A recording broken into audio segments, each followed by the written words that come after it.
karenanya tidak dapat melanjutkan sebagai calon hakim konstitusi usulan lembaga DPR. Proses pemilihan Profesor Dr. Insinyur Haji Adis Kadir SHM sebagai calon hakim konstitusi usulan lembaga DPR RI sudah memenuhi ketentuan perundang-undangan, yakni pasal 185 Undang-Undang MPR, DPR, DPD, dan DPR. Kalau di sini tadi siapa yang meminta, Bapak meminta kami, laporan kami itu adalah begitu sangat normatif padanya. Yang diberikan bagaimana tentang proses Pak Adis Kadir, nggak mungkin kami sampaikan, Pak. Itu adalah independensi kami. Kalau itu yang Bapak minta, lebih baik saya minta diberhentikan jadi majelis kehormatan. Serius.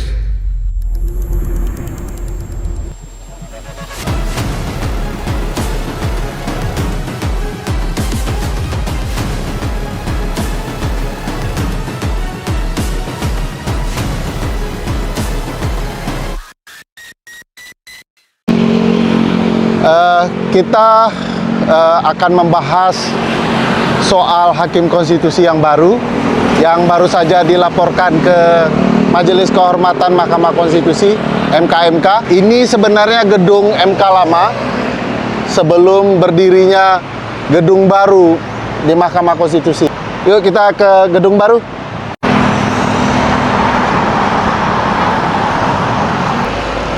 Nah, ini gedung baru Mahkamah Konstitusi. Secara teori, Mahkamah Konstitusi ingin dibentuk untuk mengendalikan hasrat dari politisi, baik yang ada di DPR maupun di pemerintahan. Itu sebabnya gedung ini harus diisi oleh hakim-hakim yang negarawan, sebagaimana ditentukan oleh pasal 24C Undang-Undang Dasar 1945, bahwa seorang hakim konstitusi tidak sekedar berintegritas, paham konstitusi dan ketatanegaraan, tetapi juga seorang negarawan. Apa itu negarawan? Yaitu orang yang lebih mendahulukan kepentingan negara dibandingkan kepentingan dia sendiri. Ya, jauh lah gagasan negarawan itu dari politisi. Yuk kita masuk ke dalam. Nih, jangan lupa yang diganti Adis Kadir. Di sekitaran Mahkamah Konstitusi ada beberapa lokasi makanan. Satu yang paling dekat di samping gedung lama, di dalam parkiran mereka ada berbagai makanan yang merakyat lah ya. Ada pecel lele, ada macam-macam tuh, teh-tehan khas Jawa Tengah ya. Sangat Jokowi ya, ada di sana. Enak-enak tehnya. Sebagian orang yang sering sidang di MK biasa makan di parkiran itu. Tetapi mayoritas akan memilih ke jalan belakang Tanah Abang 1 kalau saya tidak salah untuk makan di sana. Ada Minang, ada Kopi Nako, Cafe Nako, ada Minang 2 di sana sekarang, dan berbagai makanan pecel lelean ya. Mie ayam salah satu yang saya suka dulu ketika masih muter-muter di sini. Kita ke sana untuk makan. Lapar saya. Hak konstitusional warga makan.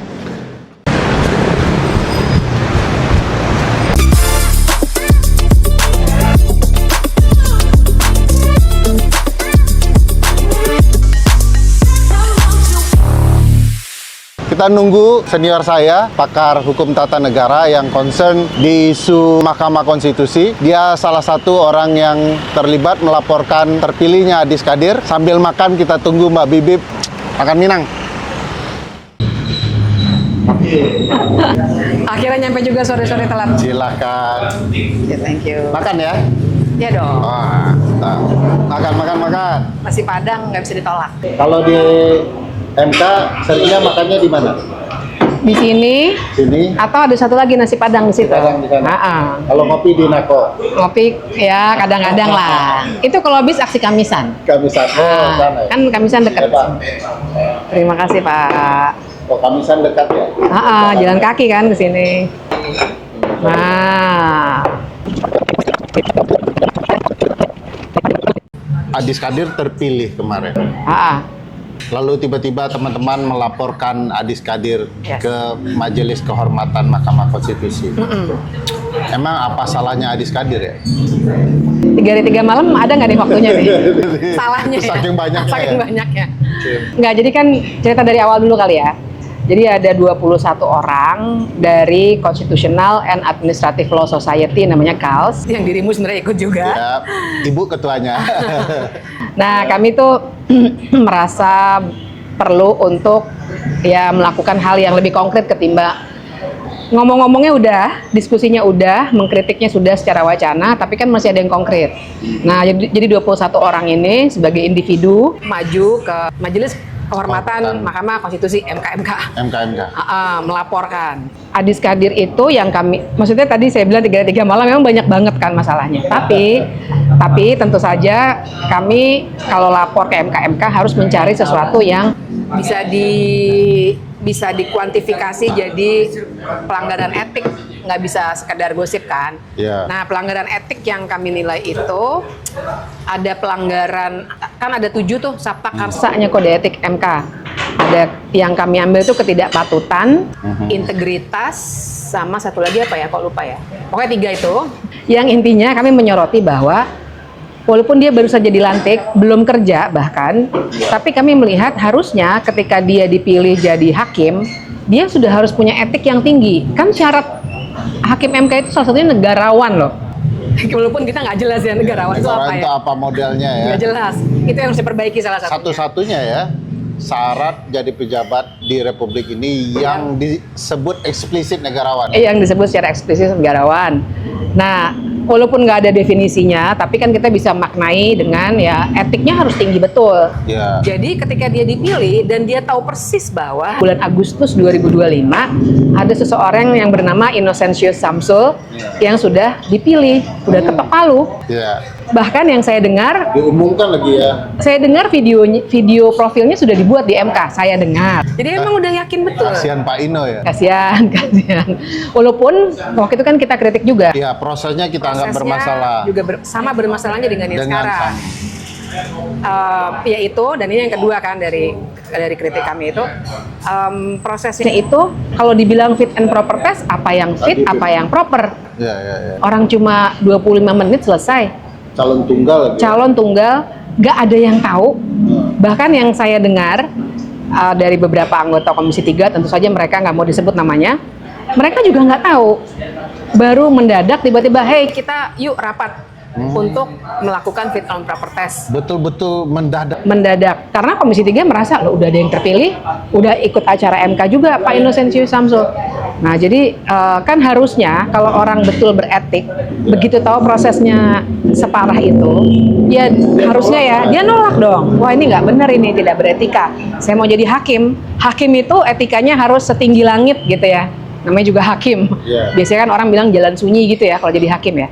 Nah ini kan diterusin, bahkan dilanjutin terus sampai terpilih, diketok palu, dan bahkan sudah dilantik. Nah ini yang bahkan dalam laporan kami, menurut kami ini menunjukkan semacam persekongkolan. Memang Pak Adis Kadir yang menginginkan. Yang kami baca di media massa kan juga begitu. Memang dia yang menginginkan. Berarti dirimu dan teman-teman itu tidak dalam rangka menyokong bahwa proses Pak Innocentius benar, tetapi apa yang dilakukan Pak Adis Kadir juga sangat salah. Dan itu yang harusnya jadi patokan standar ya. Hakim MK harusnya betul-betul orang yang luar biasa, negarawan, berintegritas, paham tata negara dan konstitusi. Nah, tapi apa sih pentingnya MK ini, Mbak, bagi kehidupan kita selain cerita soal Uncle Usman dulu berhasil meloloskan keponakannya, apalagi ya? Malah menyebalkan ya bagian itu ya. Dan itu yang membuat mereka harus merasa memperbaiki diri kan. Dan terlihat kan ya? Terlihat. Ya, luar biasa juga. Buat yang nggak merhatiin MK kayak kita, ini yang bisa disebut tuh kan misalnya memisahkan pemilu lokal sama nasional. Buat demokrasi itu penting kan untuk memisahkan konfigurasi politik lokal sama nasional misalnya. Mengenolkan presidential threshold. Salah satu yang luar biasa. Itu luar biasa sekali itu. Setelah 44 kali, akhirnya apa yang dikehendaki konstitusi dibuat MK. Dibuat akhirnya. Terus ini juga loh, meminta DPR membahas secara lebih rasional parliamentary threshold. Misalnya itu. Itu penting loh. Jangan lupa polisi aktif tidak boleh Di jabatan sipil. Iya, di jabatan sipil. Itu putusan Ngeri-ngeri MK. ya? Ngeri-ngeri, makanya mengganggu kan. Iya, iya. Belum lagi ada beberapa lagi ya yang makanya saya bilang bisa panjang nih kita diskusinya soal itu. Tapi kan intinya adalah MK itu penting sekali dalam ketatanegaraan, bahwa ada kelemahan pasti. Nggak mungkin ada suatu institusi yang sempurna, nggak mungkin lah gitu ya. Tapi kita kan melihatnya MK itu semacam untuk memberikan reasoning dalam demokrasi. Iya. Kalau DPR kan suka menuduhnya, ini mereka cuma 9 orang, kita 580 loh, kami lebih menang gitu kan misalnya. Padahal dalam negara hukum, dalam demokrasi, hitungannya kan tidak banyak-banyakan, tapi harus ada lembaga yang memberikan pengawasan berdasarkan pemikiran atau reasoningnya publik, karena kita republik gitu. Iya, betul. Jadi dia mengimbanginya dari aspek itu. Kalau kami yang suka bola ya, aku nggak tahu dirimu suka bola iya, apa enggak iya, ya. iya. Apa? Wasit kan tetap ya satu, bukan 11 orang ya. Jadi kurang lebih gitu. Nah, tapi oke, penjelasanmu bahwa MK sedang bagus-bagusnya, perlu ada orang dititip. Emang akan sepengaruh apa Pak Adis Kadir di Mahkamah Konstitusi? Kan cuma satu, Mbak. Yang baru masuk satu. Oh, ada rencana lain. Mungkin ada rencana lain dan mungkin ada yang sudah. Tapi perlu disokong. Maksud saya gini, ingat nggak 2022 Hakim Aswanto Oh, tiba-tiba juga didepak aja. didepak. Kalau menurut salah seorang anggota DPR sendiri, mereka bilang nih soalnya bandel nih, terlalu sering membatalkan kerja-kerja kami. Waktu itu memang hebohnya karena putusan soal Undang-Undang Cipta Kerja. Nah, jadi waktu itu Pak Aswanto digantikan secara ilegal loh. Dan kami kan juga di KALS waktu itu memberikan masukan. Jadi kami Protes ya? protes, sampaikan juga bahkan ke Jokowi waktu itu, presidennya masih Jokowi, tentu saja diabaikan. Dan Mbak Titin. Jangan sampai suruh nyanyi nih. Nah, jadi waktu itu Pak Aswanto digantikan oleh Pak Guntur Hamzah. Oke, itu satu. Kemudian kita juga ingat atau kita harus melihat bahwa bulan Juni Paman Usman itu sudah harus diganti. Dan nanti penggantinya Tahun itu kan ini ya? Tahun ini, bulan Juni tahun ini. Memang dia itu pensiunnya Desember tahun ini, tapi kan di Undang-Undang MK yang sekarang ketentuannya 15 tahun atau usia pensiun, mana duluan gitu. Nah, yang duluan yang 15 tahun, berarti bulan Juni tahun ini. 9 hakim itu kan 3 diajukan oleh DPR, 3 oleh Presiden, 3 lagi oleh MA. Nah, Paman Usman itu dari MA. Jadi nanti akan menggantikan dari MA. Nah, kita belum tahu nih siapa lagi proses. Jadi dirimu mau cerita ini akan mengubah komposisi Iya. hakim-hakim yang berpihak ke rakyat, ke publik, Dengan politisi. Dengan yang Dan berpihak ke chance elit. itu dimulai dari Adis Kadir. Adis Kadir, karena kan begini, kalau di MK itu kan 9 itu nggak langsung voting ya, tapi mereka rapat permusyawaratan hakim tuh kita sering bilang kan RPH. Mereka akan saling mempengaruhi. Dan ini yang kita nggak bisa tahu karena tertutup memang RPH. Nah, di titik ini kan jadi nggak hitam putih hitung-hitungannya, walaupun ujungnya kita bisa nilai 6 lawan 3 atau 4 lawan 5 misalnya. Tapi waktu diskusinya itu kita nggak tahu. Nah, menurut kami yang berbahaya adalah ketika seorang mantan politikus yang nggak ada masa jedanya sama sekali masuk ke situ, ibaratnya tuh kalau yang kita lihat dari kasus Paman Usman kan, katanya nih menurut MK juga waktu itu, Menurut keyakinan saya. menurut MK sih itu sebenarnya, kan ada lobby-lobby. Kalau orangnya udah di dalam, kan kayak kuda Troya. Jadi dia udah langsung, Fer, saya tahu kamu dulu begini-begini, misalnya. Atau sebaliknya, Fer nih, saya kasih es jeruk nih Fer buat kamu, misalnya gitu kan. Kalau di dalam, berbahaya sekali sebenarnya. Nah, itu yang membuat kami merasa ini adalah harapan terakhir lah dalam demokrasi kita yang masih lebih waras gitu.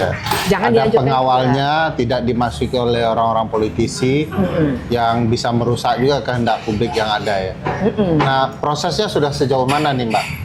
Kan baru berapa hari ya ini pelaporan ini. Nah, seyakin apa teman-teman KALS yang dirimu pimpin ya bahwa ini akan berlanjut? Sebenarnya sih kami nggak 100% yakin. Tapi ini semangat namanya juga berjuang ngelawan. aja. Yang penting ngelawan ya kan. Dan ngelawannya harus agak tangan kita harus kotor sedikit lah ibaratnya. Jadi nggak hanya ngomong di luar, tapi betul-betul harus konkret. Turun ya. Turun. Gini Mas, kenapa saya sendiri ngerasa tidak terlalu yakin? Karena memang yang kami minta untuk periksa adalah etik sebelum dilantik menjadi hakim MK.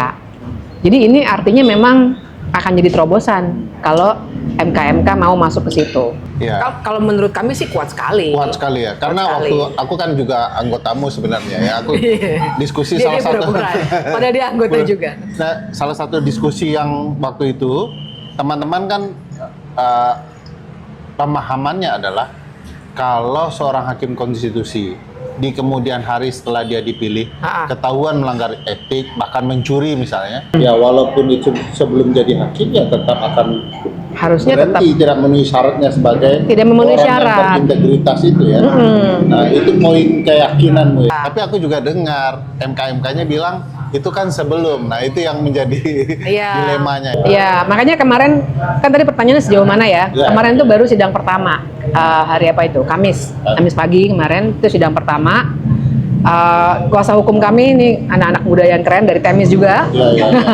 Ada dari Temis, dari Integrity, dari LBH Jentera. Mereka minta izin sama para majelis MK supaya aku juga dikasih kesempatan ngomong. Nah, di situ tuh aku ngomong bahwa ya ini kami paham ini memang sesuatu yang bakal jadi terobosan. Tapi ya terobosan itu dibutuhkan karena kita lagi menjaga negara hukum, bukan menjaga MK aja nih, ini menjaga negara hukum. Dan memang MK hanya bisa memutus di etiknya, nggak bisa memutus di pola rekrutmen harus begini-begini, itu di luar MK. Tapi kan kita semua nih, saya tunjuk juga kan, termasuk Anda bertiga majelis kan komunitas hukum tata negara. Iya. Setelah ini keluar dari MK, kita kerjakan bareng-bareng, bikin Iya. model rekrutmen yang Yang tidak lebih begini sehat. lagi, yang lebih sehat. Nah, kita nggak tahu lah, mudah-mudahan mereka berdiskusinya sehat karena kan 3 nih MK. Itu kan hakim ya. Satu hakim aktif, Pak Ridwan Mansur namanya, yang dari MA dia. Dari Mahkamah Agung. Atau Pak Palguna ketuanya, satu lagi Dosen Bos saya. Prof Yuliandri. Iya. Tadi Mbak Bibip bahkan nyinggung ada nuansa ya kalau aku ingin mencoba menafsirkan poinmu tadi, menitipkan kuda Troya. Bahasa teman-teman di Padang kemarin Cepu nih. Cepu ya. Kuda Troya ya. Orang kepentingan DPR dimasukkan untuk mengetahui perkembangan di dalam. Nah, kalau dikaitkan dengan berbagai perkara yang sedang berjalan, Ya. kayak TNI tidak boleh di ruang sipil. ada lagi soal kepolisian, ada lagi berbagai soal-soal undang-undang pemilu dan lain-lain yang sedang berjalan. Imbasnya akan secepat itu kepada yang sedang berjalan perkaranya, atau memang akan butuh waktu juga bagi mereka untuk merusak MK yang sudah sangat pro publik ini? Pasti butuh waktu. Kayak aku bilang kan kita nggak bisa lihat seperti kalau bola misalnya nyerangnya berapa gitu ya. Itu tadi 6-3 atau segala macam. Tapi saya yakin sekali 8 orang hakim itu juga sudah aware. Jadi sudah ada diskusi juga lah sedikit Pasti banyak. mereka ini ngapain Ini urusan gimana kita ya? datang Pasti ada lah diskusi kayak gitu. Walaupun kita nggak tahu ya, karena kan mereka ya alhamdulillahnya ya menurutku sama kita juga nggak mau dekat-dekat kan, karena itu juga melanggar etik.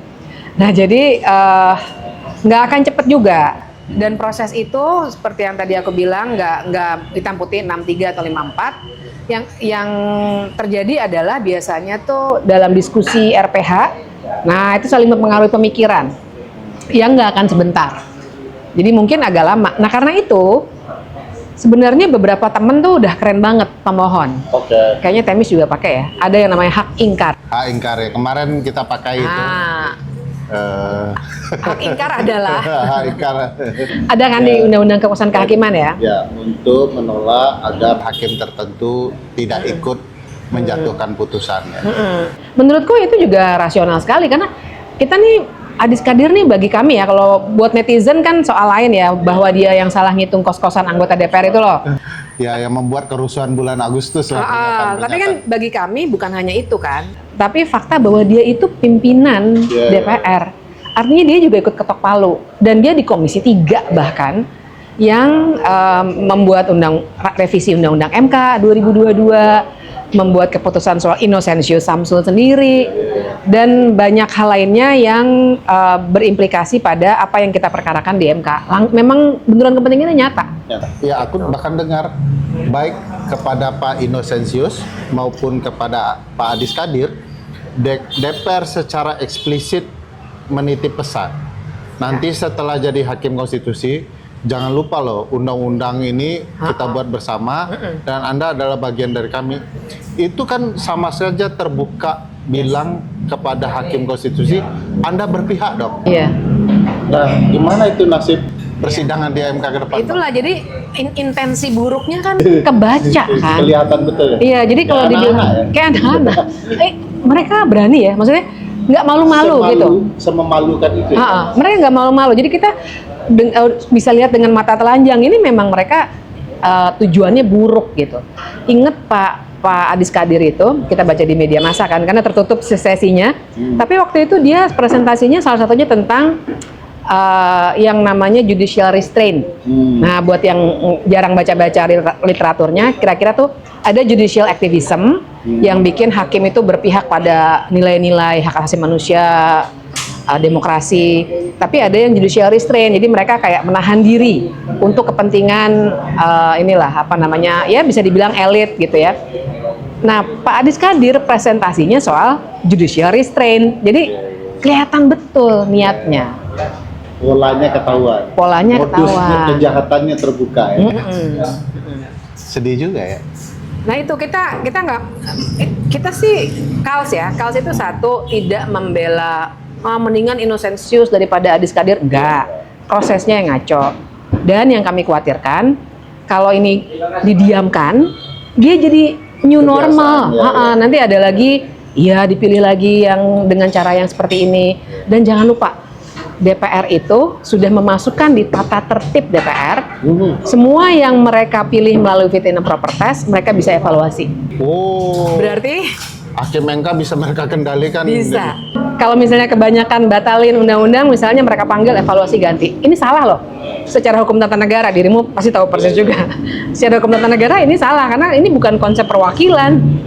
Tapi memang sudah dipilih secara politik, bukannya mewakili DPR, beda. Itu yang juga menjadi concern kita di Kals ya, bahwa kekuasaan kehakiman adalah kekuasaan yang merdeka menurut Undang-Undang Dasar. Ini mampu dikendalikan begitu saja. Nggak boleh kan, makanya kalau di Amerika kan ekstrim, sampai meninggal tuh nggak boleh diganti.